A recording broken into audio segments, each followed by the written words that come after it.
Paz de Deus! Vamos falar hoje sobre orquestra chinesa, né? O que tem de diferente do resto do mundo.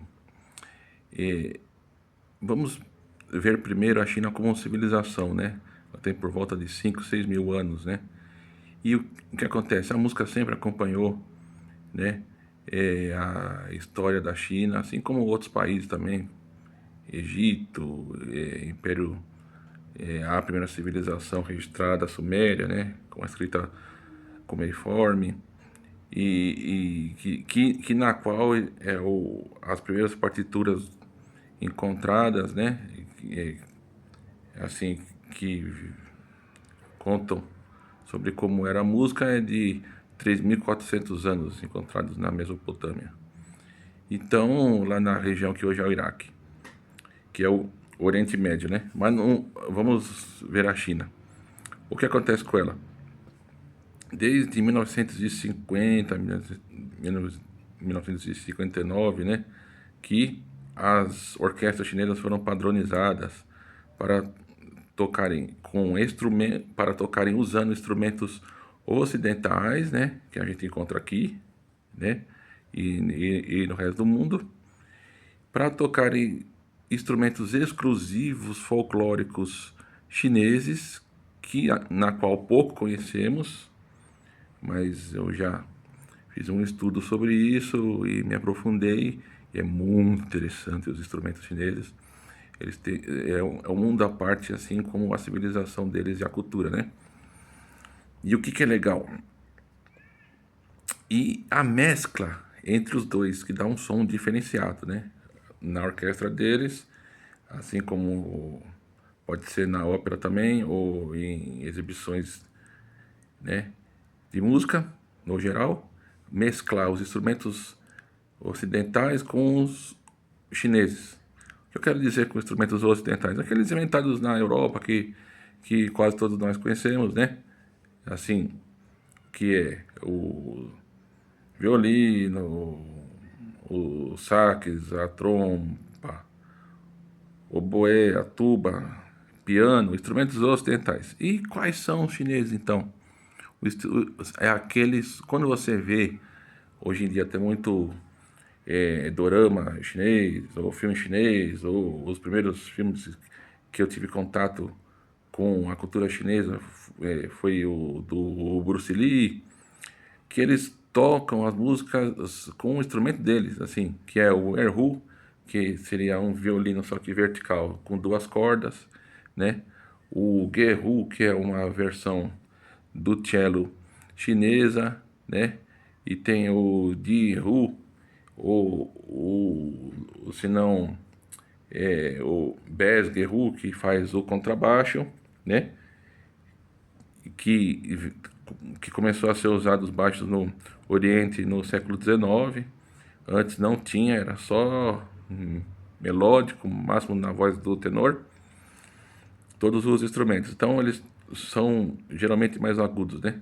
Então com a ocidentalização, né, do Oriente, né, com principalmente o Japão, muito influenciado depois da Reforma Meiji, né, pelo Ocidente, não de forma assim, vamos dizer assim, de livre e espontânea vontade, né, mas ficou ocidentalizado bastante, né? O país mais ocidentalizado é da Ásia, né?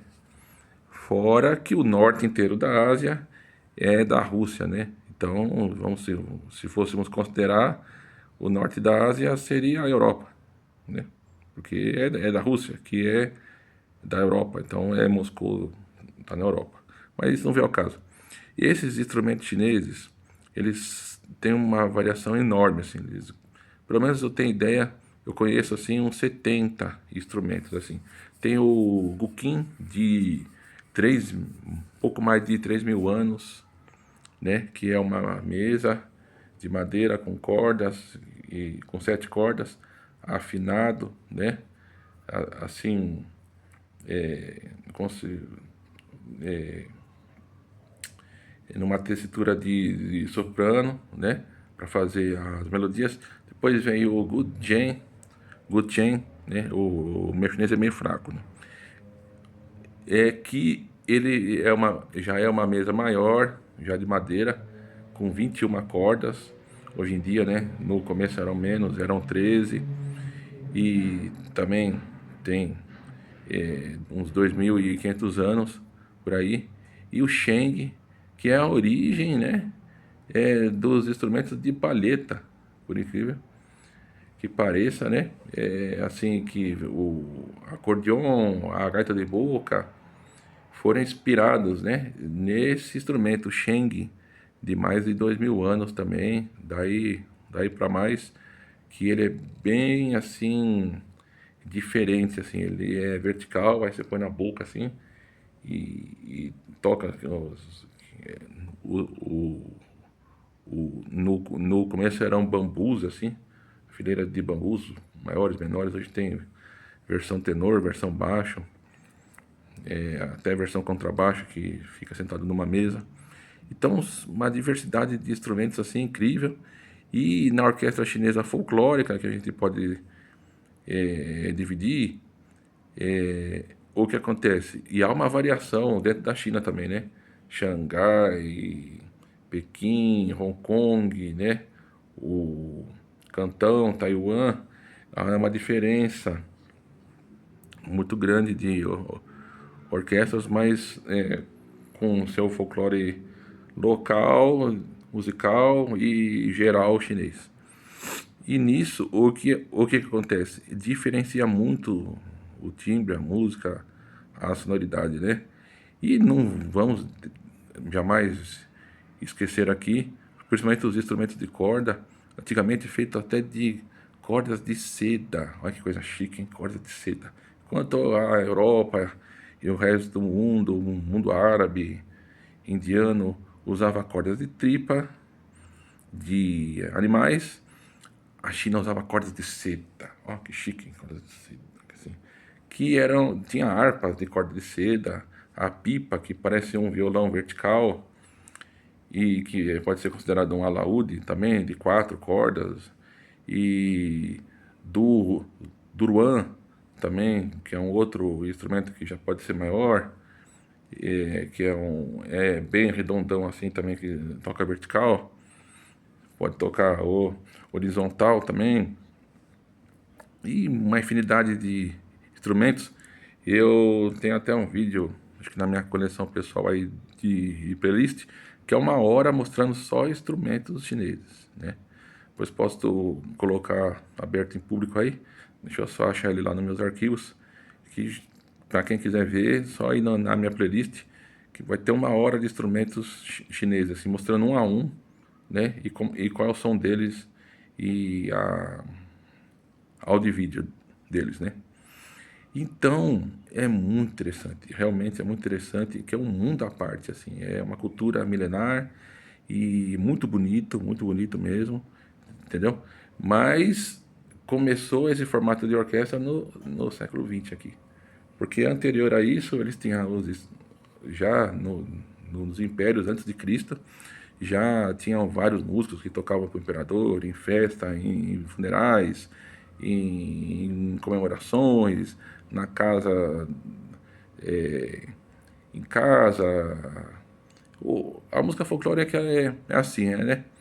Ela é passada, mas também já tinha a música clássica chinesa, erudita, né? Que era passado de escrituras, em,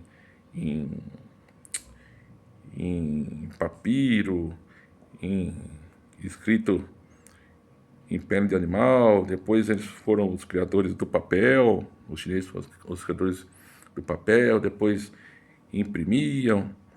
Então já tiveram a prensa, e aí as partituras eram mais fáceis, né?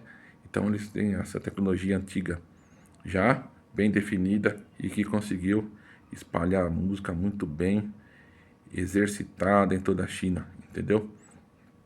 E com a influência ocidental a partir da, das invasões britânicas, Hong Kong teve uma orquestra peculiar, mas aprenderam com os ingleses, que já eram orquestrais, né? Que tem grandes orquestras. A quarta melhor orquestra do mundo é de Londres, né?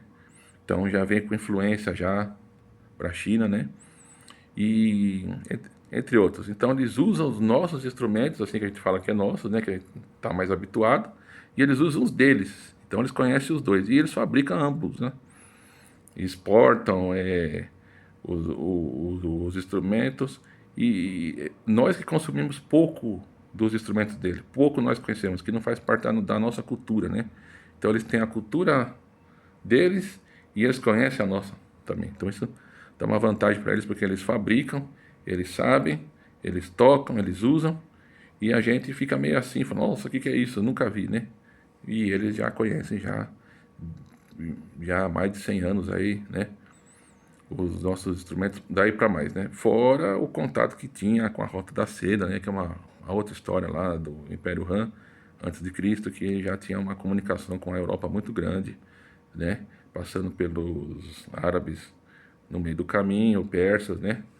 Passando pelo Oriente Médio, a Rota da Seda. O Império Romano já tinha comércio com a China, né? Já importava da China, né? Não era o Alibaba, não era a AliExpress, né? Não era a Amazon, mas já tinha o comércio da Rota da Seda já antes de Cristo, então já é milenário esse intercâmbio cultural, né? Então é isso, um abraço a todos e até a próxima.